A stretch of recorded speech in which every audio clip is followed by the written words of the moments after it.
நீ செல்போன்ல வச்சு நோண்டிட்டு இருக்கல, அது கர்த்தருக்கு பிடிக்காது. நீ செல்போன்ல நோண்டல, அது கர்த்தருக்கு பிடிக்காது. உன் நேரத்தை நீ கெடுக்கிறல, அது கர்த்தருக்கு பிடிக்காது. நீ பொய் பேசுறல, அது கர்த்தருக்கு பிடிக்காது. நீ கெட்ட வார்த்தை பேசுறல, அது கர்த்தருக்கு பிடிக்காது. கர்த்தருக்கு பிடிக்காத நீ யோசிக்கிறல, அது கர்த்தருக்கு பிடிக்காது. அப்போ இதெல்லாம் தீட்டு, இதெல்லாம் விலக்குனா, இதுக்காக விலக்குனது மாத்திரம் இல்லாம முயற்சி பண்ணு. கைகள் தீட்டு எனக்கு வராதபடிக்கு அவன் முயற்சி பண்ணான். கைகளை வைத்தல ஏற்றுறவங்க பாருங்க. நீங்க முயற்சி எடுத்தீங்கன்னா, பாவம் செய்ய மாட்டேன்னு சொல்லி அந்த தீர்மானம் ஒழுங்கா செஞ்சீங்கன்னா, கர்த்தர் உங்களை ஆசீர்வதிப்பார். கைகளை வைத்தல ஏற்றுங்க பாருங்க. என்னது பாவம்?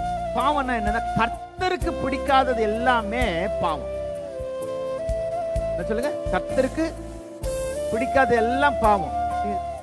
உனக்கு கிடைத்திருக்கிற ஆசீர்வாதத்தை வச்சு நீ வாழணும். எத்தனை பேர் ஆமென் சொல்றீங்க?